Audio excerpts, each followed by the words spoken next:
Hola a todos. Bueno, entonces en esta etapa del curso estaremos hablando de los fundamentos del Machine Learning. Hoy hablaremos especialmente de cómo piensan los algoritmos y ese plano arquitectónico pues, que nos permite traducir preguntas de negocio al Machine Learning. Entonces arranquemos por definir qué es Machine Learning. Machine Learning, a diferencia de la analítica descriptiva que hemos hecho hasta ahora, no piensa en resumir el pasado, es decir, hasta ahora la descriptiva es sabemos lo que ya pasó, intentamos entender lo que ya pasó y hasta ahí llegaba nuestra analítica descriptiva. El paradigma del Machine Learning es aprendo de lo que pasó e intento pronosticar qué va a pasar en el futuro. Para eso se usa el Machine Learning.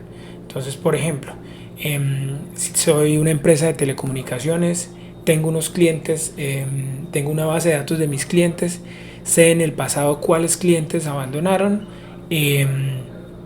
y lo que intenta hacer el Machine Learning es, dadas las características de esos clientes que abandonaron, qué tan probable es que los clientes que tengo en este momento activos puedan abandonar en el futuro. Entonces esa es la diferencia entre la descriptiva y el Machine Learning. Entonces vamos a ver qué necesitamos dentro del Machine Learning. Entonces, como les decía, volviendo al mismo ejemplo de la empresa de telecomunicaciones, voy a necesitar algunas variables a las que nosotros les llamaremos de ahora en adelante features, que son los insumos, es decir, las pistas que el modelo usa para aprender, es decir, dónde están los patrones de los individuos dónde está la información, cuáles son los patrones más relevantes de los individuos que abandonaron y los que no, y en función de eso el modelo va a intentar pronosticar dentro de los que quedan en mi base de datos cuáles son más probables que deserten. Y esa variable, la que nos interesa pronosticar o saber a futuro qué es lo que va a pasar, es la que de ahora en adelante le llamaremos el target, es decir, la información que nos interesa predecir. Entonces, features, los atributos o los insumos que le dan las pistas al modelo para aprender, y el target, lo que queremos predecir. Ahora, hay dos paradigmas dentro del Machine Learning, el aprendizaje supervisado y el aprendizaje no supervisado. Más adelante ampliaremos. En este momento hay un par más de paradigmas, pero para efectos del curso nos mantendremos dentro del marco del aprendizaje supervisado y no supervisado. ¿Cuál es el aprendizaje supervisado? Aquel donde hay un target, es decir, donde esa variable que nos interesa predecir existe en nuestra base de datos y es la que le va a permitir al modelo aprender con información histórica para intentar predecir hacia futuro ese target. Entonces, si hay un target, es decir, conocemos la respuesta en los datos históricos, esto es aprendizaje supervisado. Y la meta del aprendizaje supervisado siempre va a ser predecir una variable específica en datos nuevos. Entonces, un tipo de pregunta clásica en el aprendizaje supervisado: ¿se irá este cliente el próximo mes? ¿Será este cliente en los próximos 6 meses? ¿Es probable que este cliente compre este producto? Esta es la típica pregunta del aprendizaje no supervisado. Por otra parte, dentro del paradigma del aprendizaje no supervisado, pues la principal condición es que no hay una variable de target.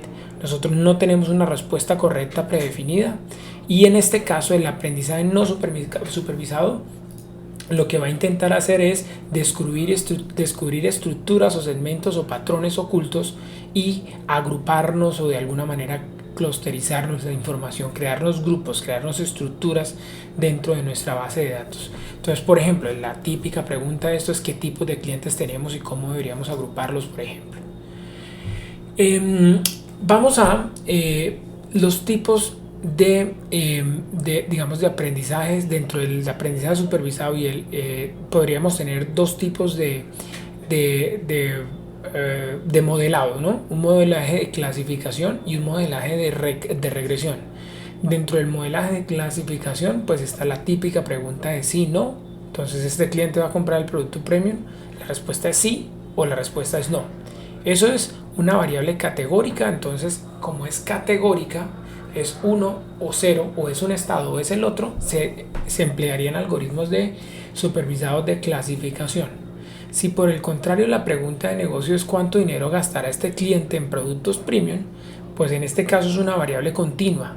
Entonces el target es un valor numérico continuo, y en este caso lo que vamos a estimar es un modelo de supervisión, un modelo de Machine Learning supervisado para, pues en este caso, para una regresión.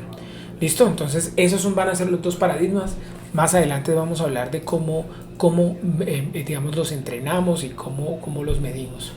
Y cierro finalmente con lo que sería el pipeline de los modelos. Entonces lo primero es cómo definir si un modelo es de clasificación o, perdón, si es supervisado o no supervisado. Entonces la primera pregunta que vamos a hacernos es: ¿conocemos un target? ¿Hay una variable histórica de target a predecir? Si la respuesta es no, automáticamente nos vamos a aprendizaje no supervisado y nuestra meta va a ser simplemente descubrir segmentos, descubrir clústeres, ¿cierto? Si sí hay eso, entonces estamos en el mundo del aprendizaje supervisado. Y ahí la siguiente pregunta que deberíamos hacernos es ¿qué tipo de datos tenemos? Tenemos una información, una variable categórica continua. Si la variable es categórica, entonces estamos en el escenario de los modelos supervisados para predecir variables categóricas o de clasificación. Y si nuestra variable es continua, pues estamos en el universo de los modelos de supervisión para regresión. ¿Listo? Esto lo usaremos más adelante para cuando vayamos a ver las métricas de qué tan bueno o qué tan malo es un modelo u otro.